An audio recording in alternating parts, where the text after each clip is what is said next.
everyone, welcome back to Flying Solo with Kat, and today we are talking about Venom and the Last Dance. Now, if you are here finding this video just about Venom, my entire channel is mainly about Star Wars. I normally focus on Star Wars, talk about the TV shows, the movies, characters, do all that fun stuff. If you've not seen last episode, I kind of talked about Marvel a lot of the time. I still talked about Star Wars and some updates that are coming out, but talked about Agatha All Along, Deadpool Wolverine, and Venom and the Last Dance. And I did say I was going to do a full review of Venom and the Last Dance with spoilers. So that is what this video is here today. If you've not seen it, again, this will have major spoilers. And I am I would say, a pretty good Venom fan, but in this video, mainly is going to talk about Eddie and Venom's relationship within this movie. I'm not going to get into all the different symbiotes that, of course, are in Area 51. I don't know enough about them to really talk about them to where I'm giving you guys the right information. So I know New Rockstars just had a video put out. I know, I think Screen Rant also did another one. I'm not a huge supporter of Screen Rant, but go look at actual Marvel channels that will take information from the comics and they legitimately know what they're talking about. I do not. I am going to talk about characters and relationships, and a lot of the plot points within this movie, if you have seen it, are a little jumbled, and a lot of people do not like them. And in this video, I'm kind of going to explain why they're not that bad and why they kind of make sense. So sit back, relax, and enjoy. So I guess I'll talk about story first, because I watched this movie, I think the weekend it first came out, and I hadn't seen, I had seen Let There Be Carnage, and then of course I saw Venom 1, but not since they came out, right? So I kind of was like, I don't know who half these characters are, and I'm still trying to like remember how like Eddie and Venom's relationship was in the previous movies. So just watching it kind of as it was, I was a little confused, mainly because Area 51 plays such a huge part in the story, the demolishing of Area 51 and then underground where they have the symbiotic studies. And I really did connect with Dr. Teddy Payne, who I know shows up in the comics, and I believe her brother actually survives and she doesn't. And so she's kind of taking on that role. It kind of reminds me of Cassandra Nova and how she was kind of more of a heavy hitter than her brother, right? That kind of, those roles switched because she was in a different multiverse. Now we have to remember that the Venom verse is in 688. Ooh, please comment down below if I was wrong about that. I'm so sorry. But I know it's not like our Tom Holland universe. I'm pretty sure. Yeah, because they even at the beginning they get transported back into their universe. So I know it's not I believe Tom Holland's universe and with all the Avengers is 616. And I think Venom's universe is 688 or something like that. Anyway, it's a different universe. So I know a couple people brought Teddy Payne up as like a weird choice. I actually really enjoyed her, and I liked her scientific connection to the symbiotes, and I just thought that was really interesting. Strickland was as well as a heavy hitter. Basically, like, the entire story is like Eddie and Venom kind of running from the government, as well as like the doctor, or the doctor's trying to get Venom, and the Xenophage, which is of course from Null. And we start out this movie seeing Null, which I thought was really cool. We hadn't, if I remember correctly, seen him in the last two. So one of the big things with this movie is it is the last in the trilogy, right? Of the Tom Hardy trilogy. I am begging them to make more movies with Tom Hardy and Venom, though. But right now, that's the end of this trilogy. So I feel like they had to find a way to bring Noel in, right? We have to kind of name drop him because they might be wanting to use him in other projects. So I feel like with this one, there was so much exposition with Noel and the Order and the symbiotes and the key, right? That, of course, Eddie and Venom created when Venom saved Eddie in Venom 1. So I feel like with Noel showing up, like I didn't hate it, and like the Xenophase is, which I thought were super cool design wise, coming in was I think they had to. I think they needed to introduce Noel because of where it might go. We did just get a report last week that they're going to be developing an Agent Venom type story. I don't know if that's going to be in comic form, or it might be, or even in TV show or movie form. Now, Venom did leave a bit of himself in the 616 universe with Tom Holland's Spider-Man, so I do think it's gonna.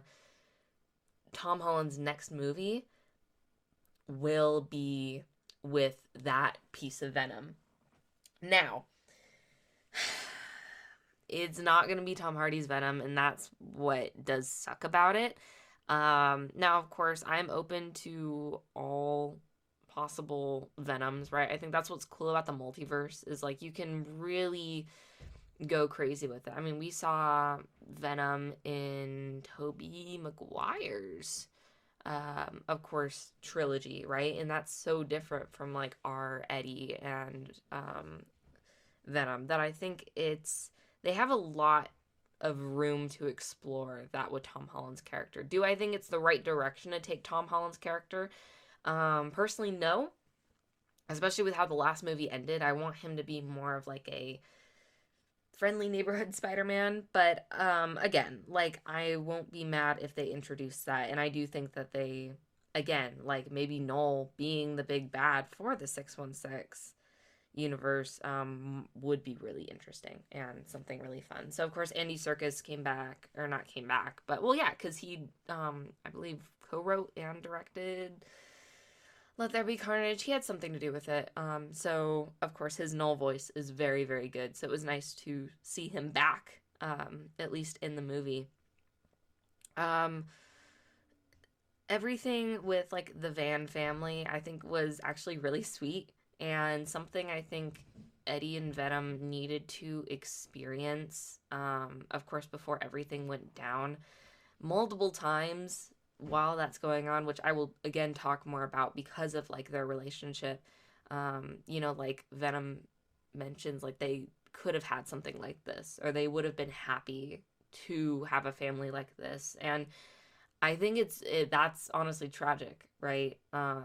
Because you realize that they can't, and they probably won't get out of this alive. And I think Venom knows that, and I think Eddie knows it as well. I think Venom a little bit more, not really realizing that they can't have it. I think Eddie knows though in the van. I think he realizes like I can't. This will probably never happen for me or you, which is tragic. But I think a lot of people thought like the whole family van, like type thing where they're trying to get to Vegas, they thought it was like not important or anything. And I think it was honestly one of the most important plot points in the movie for Venom and Eddie's relationship. And it's sad that people missed that and kind of look it over as just a fun thing. But you really, especially in my second viewing, you take a look at how Eddie's reacting to the entire thing and Venom singing along and all of that, you start to kind of see Eddie like regret and see him kind of realize that they can't ever have this. And even when Venom says like we would have been happy like this, like Eddie, his whole entire demeanor like in the van and talking with Martin and the kids, it's very like he's already accepted that he'll never have this, which is, dude, it's freaking tragic. And again, like I said, I think that scene was really important to Eddie's character as well as Venom, but mainly Eddie and like him, I think, coming to that realization. The Vegas scene. Let's talk about Vegas for a second. This is the point where I think the movie starts to get lost. Um, it's interesting because of course we have Miss Chen, which is there. There is no reason she needed to be there, but I kind of can dispel my belief that she is able to be there. I don't know. It's one of those things where I'm like, oh, I love Miss Chen and I love that she showed up because she's one of my, of course, favorite characters from the Venom verse. Um, it just, I don't know if it, I think that's where it took a lot of people out of the movie because they were like, why is she here? Then we got the dancing scene. Now, okay, I'm just gonna flat out say the dancing scene, that was, I think, the most fun I had in that movie, and one of the, like, points this year that I've had in a movie theater. Like, the most fun I've had in a movie theater this year. Um, it was honestly, like, more funny than, like, half the scenes in Deadpool and Wolverine, and, like, I'll die on that hill. It was just so funny, and I loved seeing, like, Venom dance. It just was a good time. And then you watch it, and like even before, like Eddie's like, well, we can't change because then the xenomorph is gonna, xenophage. Xenomorph. Sorry. Xenophase is going to find us. It's funny.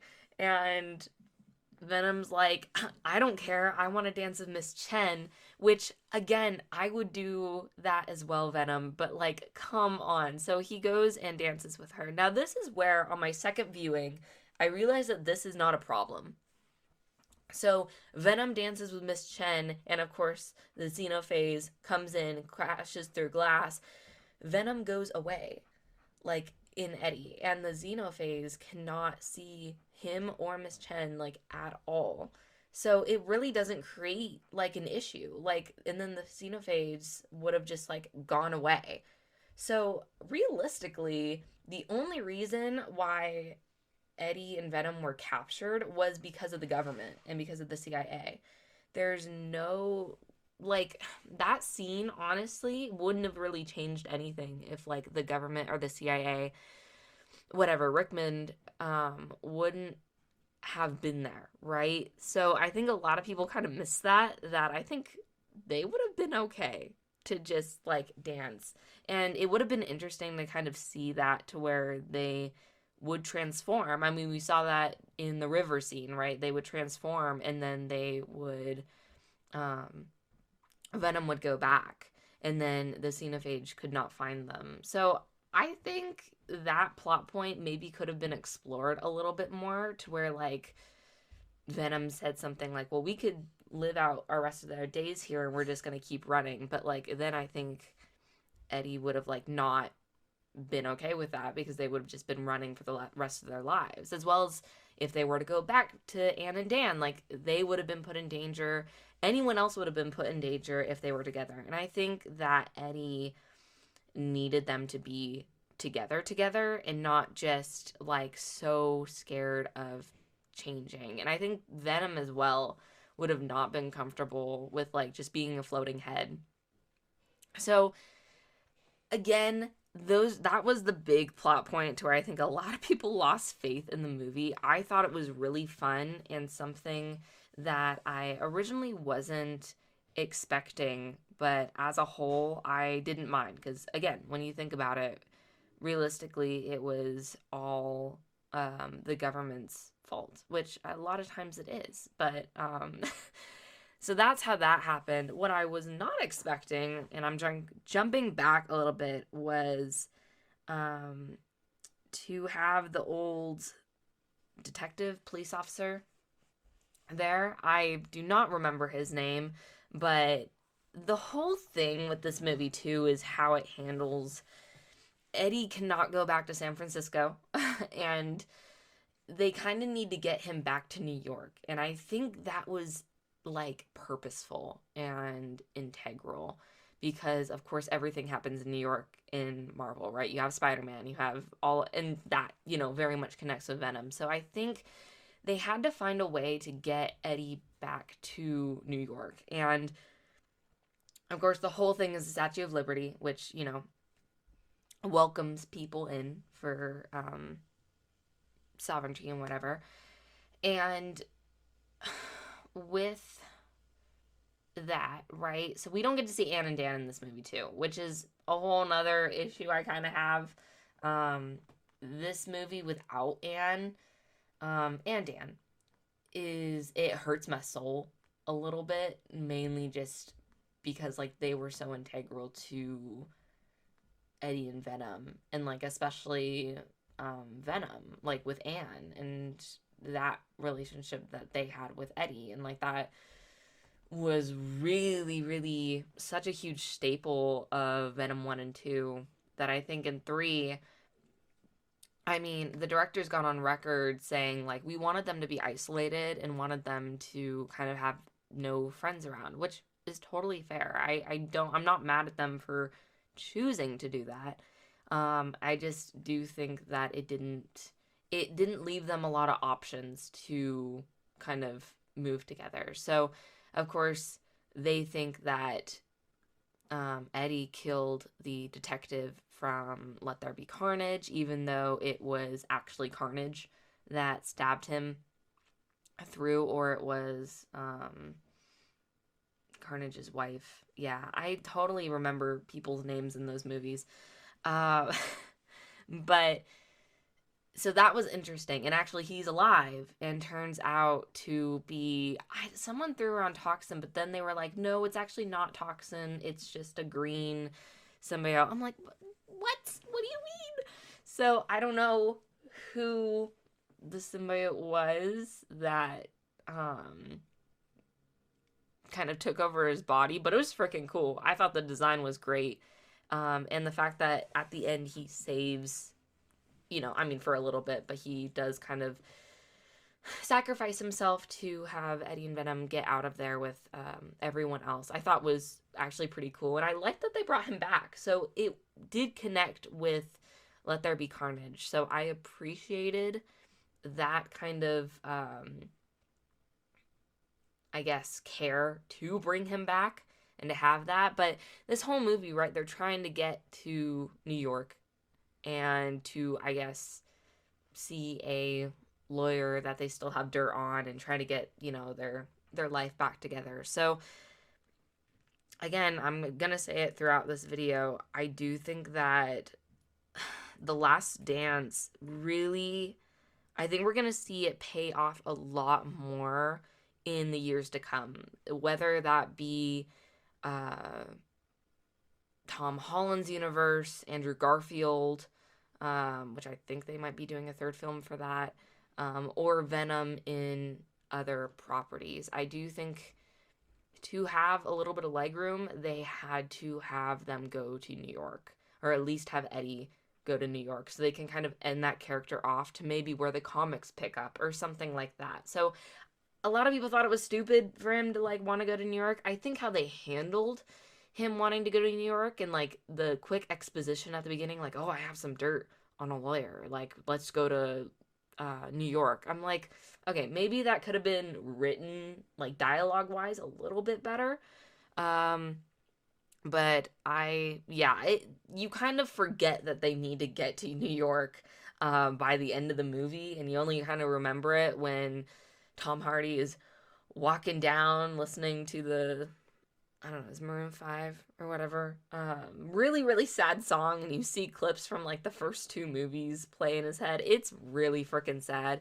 And then we see him stare at the Statue of Liberty and say, I will never forget you, buddy. And I was bawling my eyes out. So that's kind of, he's in New York, right? He ends up in New York, and that's where we leave him. So how that will progress, I have no idea. But overall, the battle at Area 51, very well done. It's a CGI battle for like 25 minutes, and it looked sick. I appreciated all the designs that they were able to do to see the different symbiotes. I was depressed that all of them died. Yeah. most of them died. I was happy that Teddy and Sadie, who are my very, very dear lesbians, survived. Thank God, because I don't know what I would have done if they would have died. Um, so I do think though I would love to see a movie with maybe Teddy, um, and I call her Christmas. I know that's not her Sadie. Teddy and Sadie kind of together because Teddy does have one of the symbiotes, which I don't remember who it is, but she has it. So I do think it might be a Madam Web situation to where you might get a movie with her. And maybe Eddie could show up or something. That would be really cool. Anything I think that Sony handled Venom so well, and I don't think Marvel would have ever handled Venom the way that Sony did. Sony had a lot of fun with Venom, and I think Tom Hardy had a lot of fun voicing Venom and all of I mean, I've been watching interviews of Tom Hardy talk about like how he gets into the Venom character and like how it, it's part of him as well, and I think that's so interesting. And I've been listening to the soundtracks for all three movies, and it's very heavily influenced by rap, which is something Tom Hardy has tried to do, and is very passionate about. So to have that influenced as well, just I think that Sony handled every like the character of Venom in the Sony verse is really interesting and just really fun to watch on screen. And it's like, especially in Let There Be Carnage as well, you get to see so much of Venom as his own person, which is kind of weird to say, right? But you really get to see him come into himself as well as trying to coexist with Eddie. And in this movie, I feel like they both, that gets amplified even more to where Venom, at the end of the day, like really wants to protect Eddie and make sure he lives, not just for his own personal gain, but because of the connection that they have. And I think that's something that's special. So, let's talk about the Venom death scene and try not to cry. This is the only part. The last 20 minutes were the hardest to watch for that movie. I mean, I was telling my friend last night, I honestly would have been fine if Eddie and Venom died together. I actually probably would have taken that a little bit more than Venom sacrificing himself. And I know a lot of Eddie stans are going to be mad at me for that, but I do wish. I don't think that one can die, one can live without the other. They can't. I mean, we know Venom can't for sure, right? And then Eddie, like, where does this leave him? Like, he's alone in New York. Like, there's no way it, like, ended like that. I remember my first viewing, I was shocked. I was like, are you kidding me? There's no way.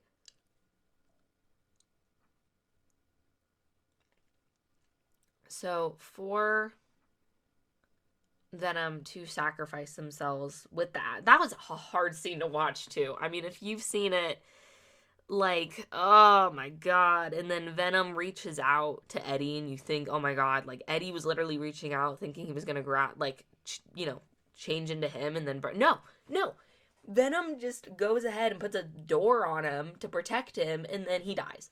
Like, what the hell? It pisses me off so much. um Mainly because in all three movies, Venom clearly states, like, I cannot let you die. Like, it is my duty to myself and to you as my host, my home, that I cannot let you die. And Venom does that, but at what cost, right? So it's hard to think about because like I was not expecting Venom to die. I thought, okay, like they're gonna have a bad time and then maybe like they're gonna be able to save the day and then they're gonna end up in New York and like that's it. And then that's how the trilogy ends. No. Why would it end on a happy note? Let's just have Venom kill himself and Eddie live on without him. So it really did shock me that they went there. I really wasn't thinking they were. Um, and I just, yeah, no, it's hard. It is very hard to watch. Um, yeah, I just, I don't know. I like Venom's like no. And then even at the end, you had the post credit scene with the stupid cockroach, which of course has some Venom symbiote, but you're kind of like I would have liked that maybe towards the end. And like we saw Eddie's body, right? And of course he was just laying there and was like smiling up to the sky. I thought he was gonna die. I would have liked to see like the cockroach like crawl on him and then like that was it. And then that was the end of the movie. That would have made for more of like a happy note in the sense that like, okay, like, they're still going to be together and then we might have other movies. Like he now might be the Venom that Andrew Garfield fights. Like again, I don't know if that's the same universe and stuff, but you see what I mean? Like there were so many better ways for them to do that. And then I don't want what scares me is I think that like maybe Venom now is going to find a new host or actually go try to see if he could fight Noel by himself. It's just like no, I don't like it. So in a perfect world, I hope that Venom knows to go to New York to find Eddie. He finds Eddie and they live happily ever after and they have Venom babies and it's going to be beautiful. So, hey, that's what happens in the comics. No, that is exactly what happens in the comics. So, I am not making anything up. It's sad that we couldn't see that in the movies. Just them kind of being together for like the last time or looking at Lady Liberty. So, it hurt a lot, a lot, a lot. But I think this movie, what it does really well is show the vulnerabilities of Venom. Like, Venom's scared in this movie. Venom does not want to talk about Noel. He does not want to talk about the Xenophase. And I think he's scared for himself and scared for Eddie, like, as well. I think Venom realizes, like, Eddie has no one, and Venom doesn't have anyone either. And then even when he meets the symbiotes and stuff, and he appreciates their help, and Eddie does as well, I think, like, Venom's always been the loser, right? I mean, this is going back to the first movie of Eddie was a loser. Venom was a loser on his planet. That's why they were symbiotic, right? There's a lot more to it than that, but that was kind of the gist of it. So for Venom to either leave, right, but then at the same time, like throughout, Venom be so scared of the Xenophase and what's going to happen and what's going to happen to Eddie is really interesting. And what a lot of people didn't like as well is Venom seemed very like subdued in this movie. I mean, yes, he bit off 3 people's heads in the first 15 minutes. But after that, he kind of like plays it safe. And besides when he's dancing with Miss Chen, he very much kind of plays it safe and is very soft with Eddie, because Eddie's going through it. He is not having a good time, and I don't think he fully understands like Noel and what is happening with that. So Venom being so soft with him, I mean, I almost broke down crying when, of course, the little kid gives Eddie chocolate and asks if their aliens are real, and of course Eddie says no, they're not. And the kid kind of snuggles up to him and stuff, and Venom just like unprompted says, "You would be a good dad." And I lost it in the theater, mainly the second time. The first time I was like, okay, that's really freaking sweet and sad. But it is what it is. And then reading more about the characters, rewatching Venom 1 and Venom Let There Be Carnage, it hurts, man. It like, and just how Venom says it too, and how Tom Hardy's performance like was able to bring that out, that vulnerability and that kind of longing in Venom's voice, is shocking to me. Eddie doesn't say anything.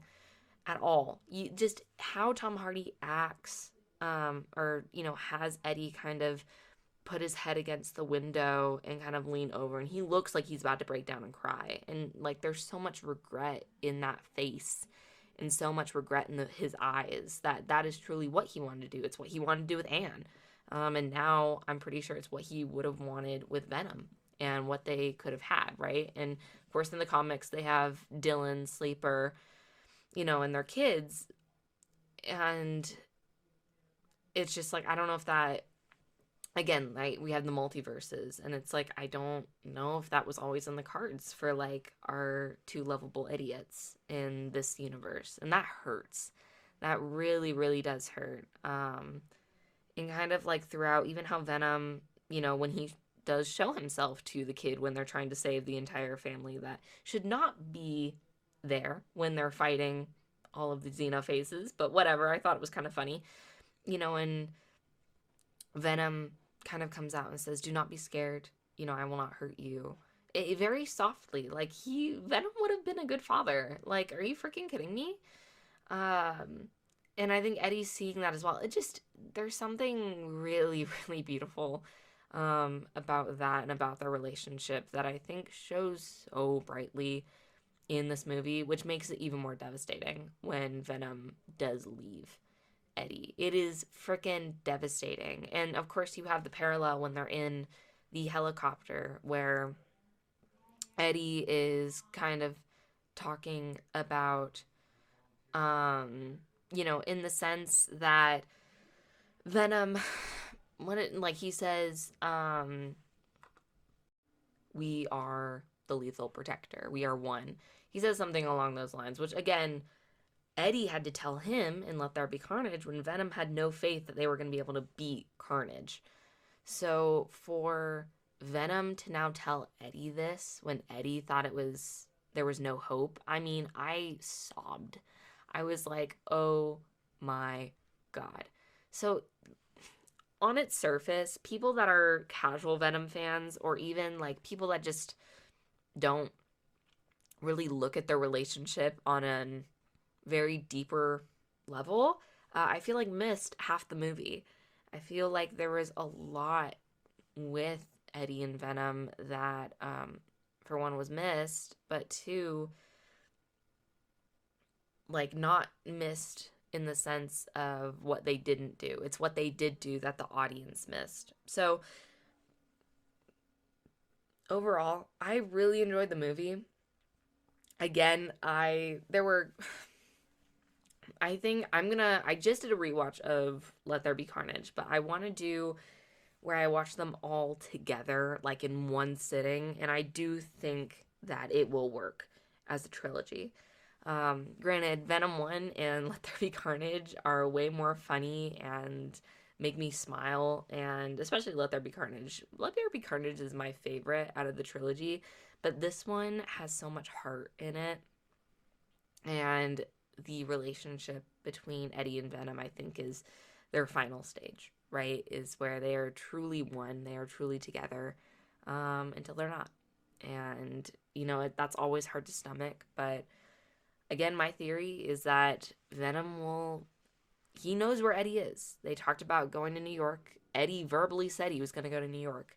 And I think Venom is smart enough to get there. Maybe not by cockroach, but by some other means. And it's hard too, because I want to be in denial so bad that this is not the last movie. But Tom Hardy has said multiple times in interviews, like, this is the last one for me. And which again, he could always come back, right? That's what Tobey Maguire and Andrew Garfield did. But it's hard to stomach. But overall, I thought the movie was good. It's not the best one in the trilogy. I think honestly, for me, it'd be Let There Be Carnage, Venom, and then Venom: The Last Dance. But it does not mean Venom: The Last Dance is not good. I think it was. I don't think it was bad. I think it was mediocre. I'd probably give it a 7 out of 10, which is still pretty high. Like, that's still a good movie. Again, I saw it twice. I only see movies that I really like twice. So, yeah, I thought it was a good closure for the trilogy, and I hope and pray that we will see Tom Hardy either as Venom in another project or Tom Hardy as Eddie Brock and Venom coming back together. So, thank you all for listening. I probably said so many things wrong in this video because, again, I'm still trying to learn all the stuff that's going on with Venom and Eddie and how the multiverses work, which is just such a mess. But, hey, I enjoy it and I love that. So if you were interested in Star Wars, check out all my other videos. Again, I am a Star Wars podcast channel. I probably won't talk much about Marvel, but Venom is one of my favorite things right now. So I thought I would give it a shot. So anyway, y'all, thank you so much for listening, and I will see you